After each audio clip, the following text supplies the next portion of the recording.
Hello! I promised you an update when I found out who built the A-frame cabins, and I have! A wonderful listener named Allison wrote in and connected me with a document that gave me that answer and a little more.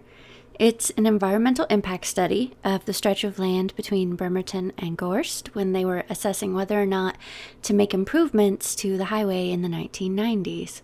The cottages were called Terrace Park Apartments at the time, not Comstock Cabins. This name hadn't even crossed my radar. And it's funny, I think I was so deep looking into the past, I didn't really consider looking into what might have been going on with those cabins in the 1990s.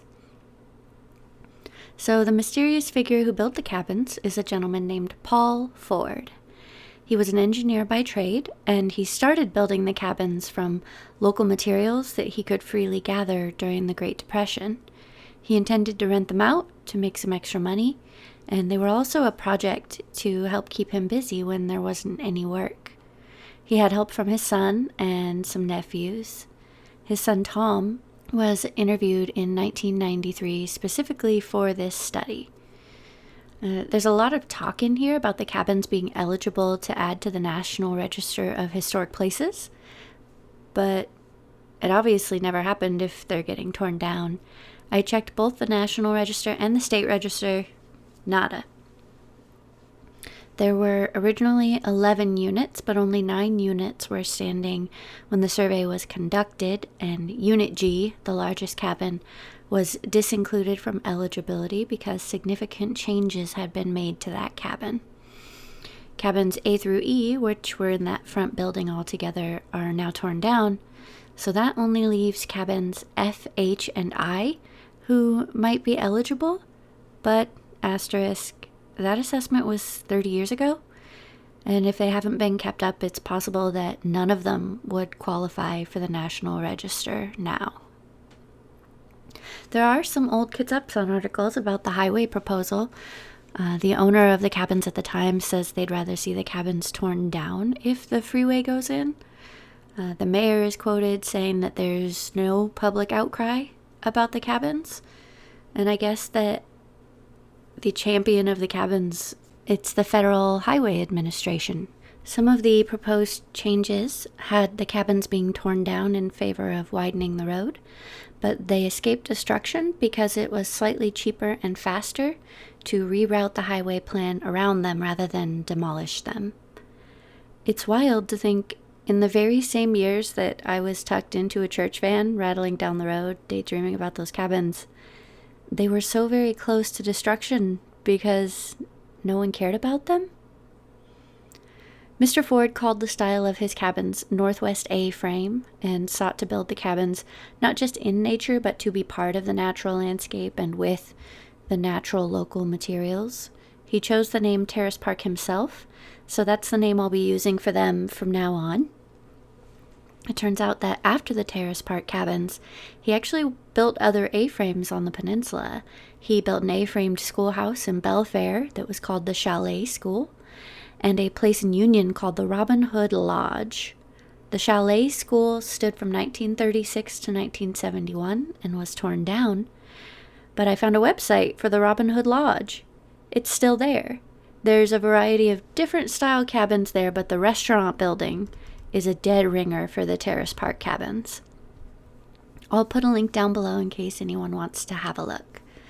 I also read that he may have built a cabin in South Kitsap on the water somewhere, but I was unable to locate or validate that one. It might be a private residence. And there are also some A-frame cabins that I've been to down in Hawley. I wonder if those might be related. I tried to use Google Maps to show you the cabins I'm thinking of, but it turns out even Google Maps didn't feel like taking the drive all the way down to Hawley. The Street View cameras stop on Seabeck Hawley Road before you get to Hawley View Drive. I guess I can't blame them. That's a long, long drive. After the Depression, Paul Ford went on to work as an engineer in the shipyard during World War II. Afterward, he moved to Bellevue and worked on many other buildings and engineering projects. He spent his last years building fiberglass boats on Lake Union and passed away in 1955. There's so much more I could say about him. It sounds like Paul Ford lived a fascinating life. So if you'd like to read more about him, there will be a link to the environmental impact statement in the transcript, which includes the interview with his son. But be warned, this is a hefty document. We're talking 400 plus pages. So be prepared to use your Control F function, your find function. I would also like to say, I never knew a government document like this one could be so thoughtful. It has the things you would expect, like maps of proposed routes and studies on air and water quality and noise pollution and traffic relief. But they also took the time to interview Tom Ford personally about the cabins that his father built.